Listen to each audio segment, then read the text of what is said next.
Assalamualaikum, people listening and watching. You're tuning into the Let's Walk podcast. I am your host, Atar Rahman, and today's guest is Vu the Voyager, a.k.a. Vu Nguyen. And thank you for joining me. He's joining me all the way from US. Thanks for having me. Great to be on here. Honored to be a guest. So, uh, Vu, we talk a little bit about how your background in biotech, and maybe you should start um, maybe around like grade 12 or something. How did you actually get into the field? Like start from there. Yeah, I could start. So I'll start from like college. So in college, I was originally pre-med. I wanted to be a doctor. And then along the ways, I changed to like biotechnology, bioengineering, just because I kind of like the way engineers, the mindset, the thinking behind it a little bit more than how biology was so theoretical. So I like the application side, you could say. And so once I switched to bioengineering, then I started learning about that for a little bit. It was interesting, but then I realized you have to get a PhD to actually like, I guess, get like an actual job in most bioengineering jobs. And I didn't really want to pursue the PhD route. So I started looking around for other options. And that's when I stumbled upon consulting. And so I hadn't known what consulting was, but I've always kind of liked a combination of business and technology. I just think business is interesting. It's very applicable around the world. And so I had always wanted to learn about business too. So I was like, oh, this is pretty cool. Let me check more into consulting. And that's when I kind of did a deep dive into consulting. And I found that a lot of consulting companies actually do like people with an engineering background because of the mindset of engineering, because of the way we are taught, the way we're taught to think. And so that switching to bioengineering actually opened that door for me into consulting. And it was definitely hard to get a job in consulting, don't get me wrong. I definitely applied to a bunch of places and I had to just keep trying. Got a lot of rejections. So for all you out there who are getting rejections, don't give up. I'd say I applied to like, it was like upwards of like 100 to 200 internships, mostly rejections. During my first summer switching to bioengineering, I luckily got one internship offer, so that kind of helped me. And that was an engineering internship, so that wasn't even in consulting, but I just used it as like a learning experience, and then got back into applying to consulting jobs. I kept like talking to the recruiter for my university, and became closer with him, built like a professional relationship, and kept following up with him, asking about opportunities. And so that kind of helped me get my foot in the door for the consulting world. And so when the consulting internships came around, I applied. I went through the process, did the interviews. Unfortunately, the way the big consulting companies work, there's like a very limited number of spots for each university for the number of interns they can take. So I didn't get that internship, but later that summer, actually, the recruiter recommended me for this like leadership conference. And I was like, oh, that's cool. I was just trying to get any opportunity I could to learn more about consulting, to just get more into that world. And I went to the leadership conference, and that is actually, they told me that I had passed my internship interview, but unfortunately, since they didn't have enough spots, that's why I didn't get the internship. But they were offering me a full-time job, and that is how I broke into consulting. Wow, that's like a journey. Like I want to know what went through your mind. You get rejections after rejections. Yeah. What went through your mind when you're faced with rejections after rejections? Yeah, so it's discouraging. You get used to getting the emails that start with like, thank you for applying, and you're like, nope, not even gonna read it because I know I didn't get it. But I think for anybody, it's normal to get discouraged when you get rejections, when you don't hit your goals. But I think if you keep working hard, so I would usually follow up, ask for any feedback as to why I got the rejection. Some companies were nice enough to follow up and tell me why. a lot of companies don't take the time, but it was good for me to just gather any feedback, kind of work on myself, keep developing myself, and then just keep trying.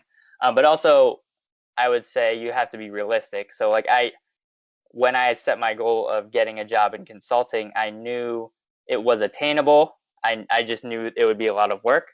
And so the rejection did set me back a little bit, but as I got my like small victories, like landing the interview with the consulting company, that internship interview, and then making it forward a phase, talking to the recruiter just to see what I can do. So I was making like small strides, and that kind of helped to offset the rejections, I think. Mm. That's like, are you a fan of Kobe? Kobe? Yeah. You know, like that gives the Kobe vibes. Like you said, you get rejections, and then sort of get the Mamba mentality. Yeah. Yeah. I mean, I feel that sort of thing that applies in every other aspect of life. Be like even getting a job or that sort of thing. Mhm. Sometimes you have to just switch that thing on. Yeah. No, Kobe was one of the greatest athletes of all time. I'd say he was a big champion, a big example of hard work and just perseverance. And so yes, he is definitely missed in the world, and that Mamba mentality should definitely be carried throughout time. I think it's a very effective mentality. Tell us a little bit about like what type of consulting you do, like are you in? When we talk about consulting, there's like a lot of business side of things. Like what type of consulting is that? Yeah, for sure. So specifically, I was hired with the title of technology consulting, so it's a little bit different than management consulting, but there is a lot of crossover because my role is more of like a business analyst. So I do work a lot with the integration between the business and technology side. So I'm not strictly like coding. I actually do a lot of client work, and so I'm more of that like bridge between the client and like the developers and the designers. And so I work with both teams to make sure that we know what the clients want and that we are able to do it on our side to create a good product for them. So there's a lot. So basically, you bridge the gap between the company and the clients. Yep, yep. That is basically what I do. Wow. My consulting in a nutshell. Wow. So you also do a little bit of trading. I've seen your YouTube videos. How did you get into trading? And Yeah, for sure. So I got into trading. So my parents had always tried to teach me how to manage my money growing up. I think it's just an important skill to know how to do that they don't always teach you in school. And so my parents would talk to me a little bit about it. And then I also took a stock trading course in university to learn more about it because it is pretty complicated, and I think you definitely want to know a little bit about trading before you just jump into it. I don't know if you were following there was like the whole GameStop Reddit surge thing. So a lot of new investors kind of got the short end of the stick on that one because it's easy to buy into the hype, and then if you're not careful with GameStop was very volatile, so you could lose all your money in a day just like that. So, but yeah, I took a stock course in college to learn a little bit about that. And then the best practice for me was to actually, once I started having some money that I could trade. So this is money that I don't need to survive. I think that's important if you're definitely if you're starting out as a new trader, which is different than investing. Investing is just kind of putting your money and letting it grow, whereas trading is kind of more actively looking at which stocks to pick, that kind of thing. Definitely use money that you don't need. Um, and then so the more I was trading them, looking at the charts, and that's how I kind of learned more about trading and got more into it. so have you tried paper trading before, getting into like really trading with real money? Yeah, so during the course, it was pretty good. There was a portion of the course where we were trading with $100,000 in paper money, and we had to pick a couple different stocks over a month time period, and then at the end of the month, we did a report on how much money we made or lost. I think everybody in the class lost money, and the the lesson there was that if we had just put money in the market at the beginning, we all would have made money. But instead, since we were essentially trying to day trade our 100,000, we learned how hard day trading is and all the intricacies. And we all lost money in the paper money. But then after that, after the paper money, then I started trading with real money. Just because when you're trading with real money, I guess you feel a little bit more motivated because you have a little bit more to lose. So you're going to pay attention a little bit closer. You're going to follow the news a little bit more closely, that kind of thing. So, like you mentioned, right, $100,000, 100,000 paper money, Yeah, paper money. trading real money. So, like, there's a huge amount of paper money, right? So, Yeah. while trading that, you like, I don't think like there's a difference, right? Like in terms of like there's a huge amount of paper money that you are going to trade, and in real life you are going to trade small amount of money, which is real. Yeah. Difference in emotions and whatnot. So how did you navigate that? How did you feel? Yeah. So I think it's important just to realize that, like you said, when you're trading the huge amounts of paper money, when you're trading more money, it's easier to make more money. Whereas if you're trading less money, it's harder to make those like crazy amounts that you hear the stories about, right? Because it's like a game of percentages. If you take a percentage, if you take the same percentage of a large amount of money, it's a large amount of money. Versus if you take that percentage of a smaller amount of money, it's not going to be as much money. Um, and then so I think with the larger amount of paper money, I was maybe a little bit less careful about how I was distributing it among the stocks because you have a lot of paper money to deal with. Whereas with the lesser amount of money when I was starting out and investing and trading, you have to be more careful about what you are investing in. Um, and try to make sure that you're making good decisions. You're splitting it up, you're covering yourself because your portfolio is not as large, so you don't want to invest all into like one industry, one commodity, because in one bad day you could kind of lose a lot of money. But yeah, I think it's for either case, obviously with the real money being where you actually can lose money, it's important to do your research into what you're putting your money into, what you're investing in. And I think I would recommend for new traders, new investors, I think don't try day trading right off the bat. It's a little bit easier to try longer term investing, and then you can kind of learn from that, kind of watch the market, watch the stocks to see how they're behaving. There are a lot of free courses online through banks and different brokerages that are helpful to learn about. Uh, that's some solid advice right there. Have you checked into or tried penny stocks or that sort of thing? I do invest in some penny stocks. It depends on what that company is developing. So I do like to invest more in like growth stocks and like cutting edge technology companies. Um, Recently, they have been on a little bit of a decline because of the rise in interest rates. But I think a lot, just because they are a penny stock, you just have to be a little bit more careful because since the price is so low, it's a little bit more volatile. So you could see a quick change in price either way, and that'll affect the amount of money you put in it. As opposed to like if you're investing in like a Amazon or like a Tesla or Google, that price can move a lot, but based on percentages, it may not affect you that much as a penny stock, which like let's say if your penny stock's like $1 and it moves down like 10 cents, well, that's like 10%. So it could move a lot. So I think just because it's a penny stock doesn't mean it's not a good investment. You just have to make sure you are doing your research into the company. As with anything you invest in, like I was saying.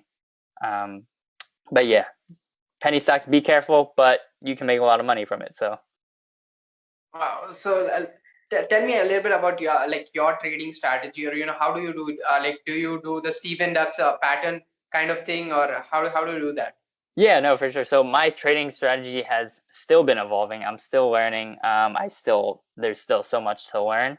But essentially, I mean, the idea is to buy low and sell high. Um, and so in the course, I learned a lot of technical trading analysis, and that is kind of what I have been using to time when I buy a stock. So first, I kind of find the stock, make sure it's in an industry or it's working on something that I think has some growth potential. And then I'll look at the stock chart, kind of I use a couple different indicators to gauge when I think I should buy the stock, and then from there I kind of hold on to it and make sure that I have like strategic exit points if needed, and I'm covering myself. And also I do a lot of dollar cost averaging, and that also helps as well. So dollar cost averaging is just um, putting more money into that stock that you already have so that you can average your price while gaining more shares. Okay, so I understood a little bit, but most of it went. It's a lot. Basically, I would say easiest strategy for beginners: buy in to companies you believe in and let your money sit, because over time it will grow if it is a good company. So like your Teslas, your Amazons, your big companies like that, very safe bets. Put your money in there, it'll grow. Same thing with the market. The market grows between 8 to 12% a year, which is it's a very good return if you're just letting your money sit there. Much better than most banks. So a lot of people, if they don't want to think about it, because it's a very complex thing to think about, you just put your money into one of the indexes and kind of let it ride, and your money will grow for you. And I Wow. think that's a good way to break into trading and investing. So you have some long-term investments done, like into the Amazons or Walmarts. Or Yeah. So for sure, yeah. So I have my retirement investing accounts, which I treat differently than my taxable accounts. So the retirement accounts is I put my money into companies I believe in, into indexes, and then I kind of let those do their thing. When I'm like 60, 65, then I'll be like, okay, let me take the money out now. By then, hopefully, Tesla has built like a new planet or something, so it'll be crazy high. And then for my taxable account, that's where I do most of my learning, because I'm actively looking at those, um, trying to find new companies, trying to figure out why a stock I bought maybe a couple weeks ago isn't doing well, or why it is doing well, and then try to learn from there. So I have both, more actively trading, and then more of investing long term. uh, this is such an like you mentioned, it sounds like it's such an intensive and rigorous process. You're learning, Yeah. relearning, and sometimes we can confuse it with Instagram the traders, where maybe in one trade they are making millions and whatnot. Yeah, you got to watch out for those Instagram traders, the people who like on YouTube, they're like, "Oh, this is how I made $1 million in 5 minutes." Because again, so those people are probably trading with a lot more money, like we talked about before. Um, Easier to make more money when you're investing more money. And then also a lot of those people are just trying to sell their course. So I think be weary. Take it with a grain of salt when you see that. I think education resources, a lot of good ones are free, or you can buy books. Just make sure you're getting your information from a reputable source, so you don't end up losing money that you don't have to. Also, let me backtrack a little bit. We are getting too much into trading now. Yeah, So, no, you're good. Yeah. tell us how has the consulting been in the pandemic? Yeah, for sure. So actually, it has been pretty much business as usual. There was a little bit of a transition period back when it started. So instead of going into the office every day, instead of like putting on my shirt and tie, I just sit at home at my desk in like my shorts and t-shirt and I'm working. I think we I think Accenture as a company has done well over the pandemic. And I think that's kind of attributed to people working so we don't have to commute as much. So we gain time there in our day a little bit. The work days, I will say, and I think this has been kind of a trend across all companies. The workday isn't necessarily the 9 to 5, but with consulting, the hours are long anyway. But yeah, so some days, because you're just sitting at your desk all day, so it's hard to like kind of break up your day the way like go a commute would. Um, but yeah, so like during a single day, I'll typically work maybe like 9, 10, some days 12 hours.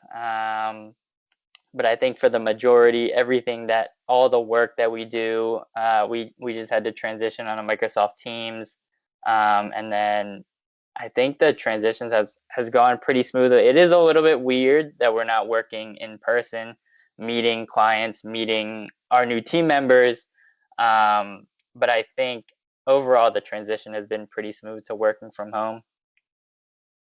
Wow, that's good to hear, So do you have like fixed working hours, or you are like if I get this thing done, I'm good to go, that sort of thing? Yeah, it's more there are general working hours, but it is more like we need to get things done. And so as long as we get those things done, then that's kind of when you're done for the day. Wow, that's talking about consulting, this, like I said previously, it's like the first picture that comes into mind is more sort of like a person wearing a suit, that kind of thing. So do you get that thing that you're wearing a shirt at home? So like, is it unprofessional? That's that kind of thing. Yeah, so I will say when I first started working from home for the pandemic, when we did have client meetings, I wasn't sure if I had to have my camera on or not. Some meetings we do, most meetings we don't have to. And so I was dressing up the top half so that it looks like I'm dressed up. But then eventually it just became more of a casual dress environment. And I don't mind either way, to be honest. I do like dressing up because, well, for work anyway, it does kind of put you in a productive mindset. Luckily for me, I don't need to be dressed up to be in a productive mindset. I'll just turn it on. I was like, I'm working, so I'm productive. But yeah, there are different, like, I guess, idiosyncrasies about working in person versus working from home that could lend a benefit to either way, I would say.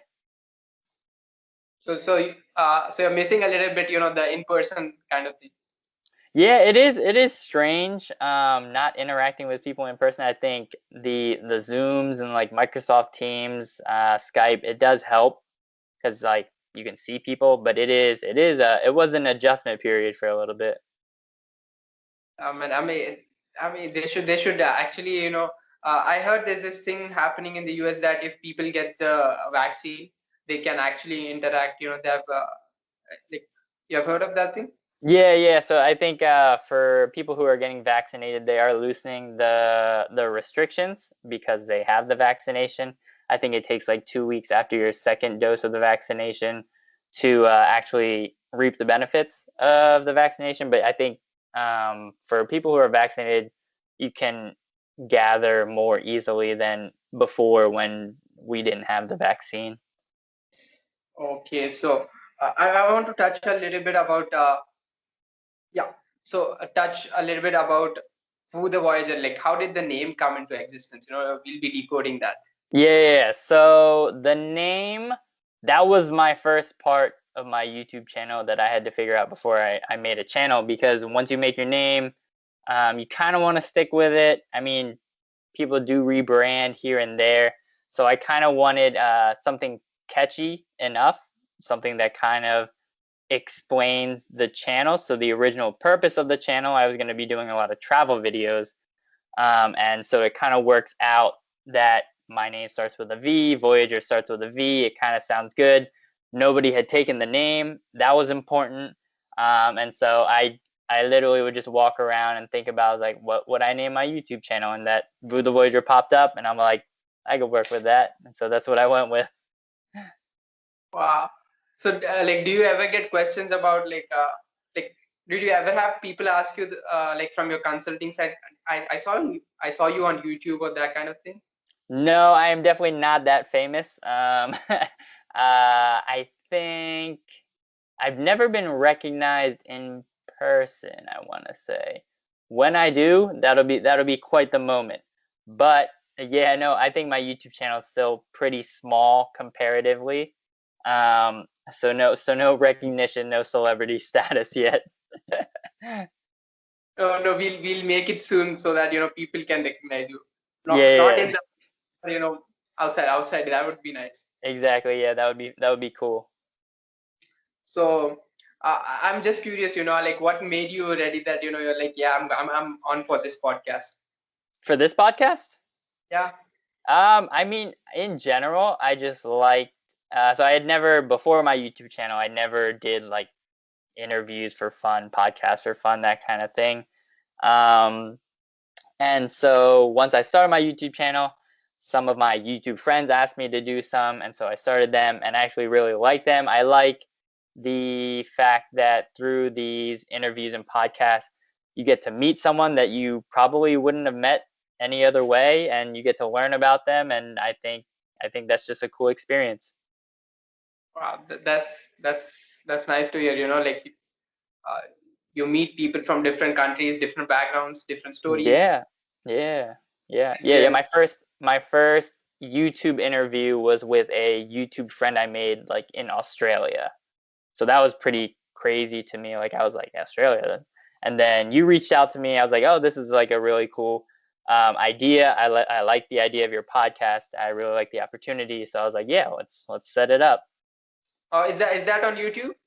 The Australia one, yes, it is. I don't remember what his he changed his YouTube name. So here's why I don't change my YouTube. He changed his YouTube name, so I don't remember what it is. But um I think if you search up Arnold Ho, I think that my interview with him is on there. I've done a few other interviews on YouTube as well. Maybe if you search my name, it'll come up. Yeah, you can send me that later. I want people to see that also. Yeah, for I sure. Yeah, so we can link with the videos. yeah, for Anyways, sure.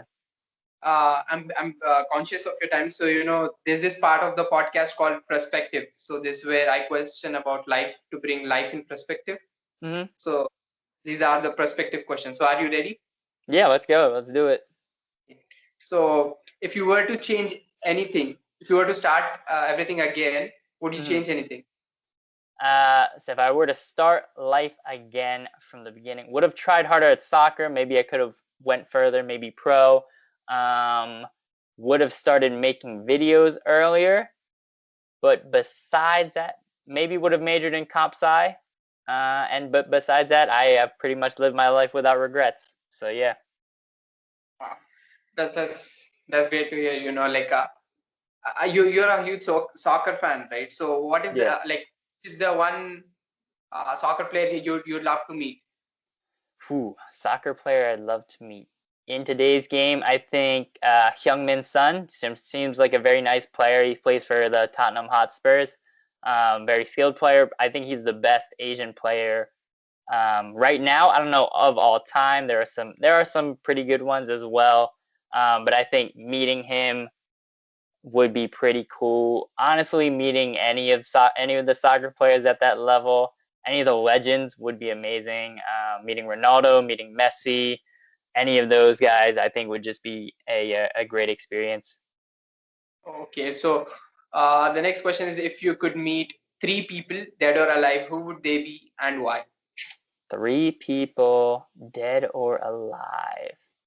That is a thinker. Let me let me see here. I think meeting. I have to think about this one. Um,